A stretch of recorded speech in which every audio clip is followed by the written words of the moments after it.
Hi everyone, my name is Peter. Thanks for joining me at Our Worship Sound, where we're working to make worship keyboard technique and technology easier. Sometimes if you've been doing a song for a long time, it can kind of start to feel a little bit stale, and you need to do something musically to freshen it up. And I'm going to show you a chord progression that's very colorful, but it's surprisingly versatile, and you can use it on a number of different worship songs. So what I'm going to do is I'm going to show you this chord progression, and then we're going to take it through a number of different songs that are kind of trending right now, and see where it works and where it doesn't. So anyway, this song, we're going to play it in the key of C major. And first of all, the most important thing, as I said before, when you're learning a new song, clearly identify the key that you're playing, because then you can make all these relationships between different chords, playing by ear, and also knowing what you can do to change up your chords.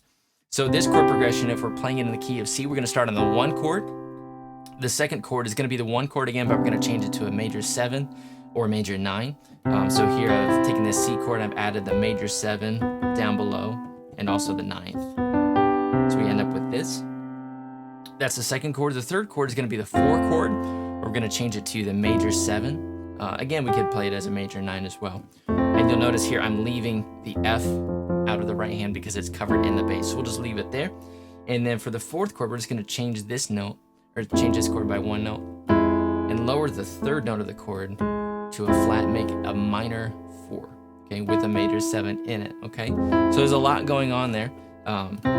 Let's go through that again. So 1 chord, the 1 chord as a major 7 or major 9, the 4 chord is a major 7, and then the 4 chord is a minor 4 with a major 7, okay? So let me play through it once without talking.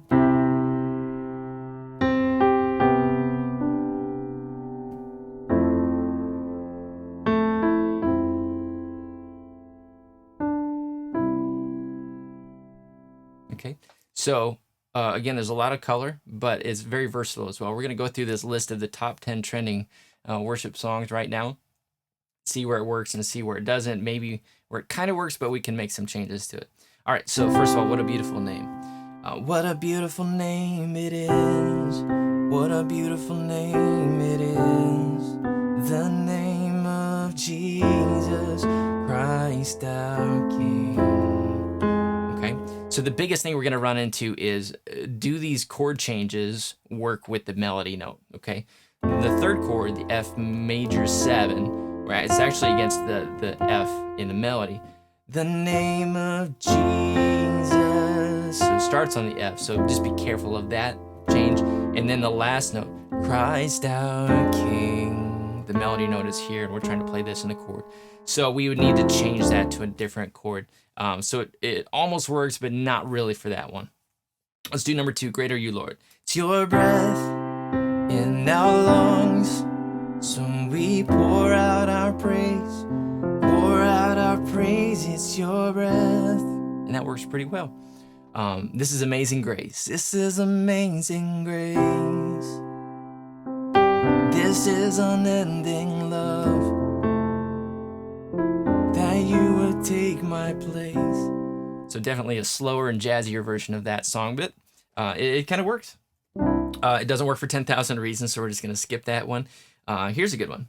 I've heard 1,000 stories of what they think you're like, but That's a really good example of a song that you've probably played a million times and just need to freshen it up a little bit, and that chord progression works well.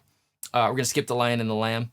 Number 7, come to the altar. I messed that up. Oh, come to the altar. The Father's arms are open wide. I think that sounds nice. And then, Lord, I need you. Oh, I need you. Every hour I need you. My hope is built on nothing less than Jesus' blood and righteousness. So again, some slight conflicts with the melody notes, but you can just alter the chord slightly to make that happen. And then, Holy Spirit, you are welcome here.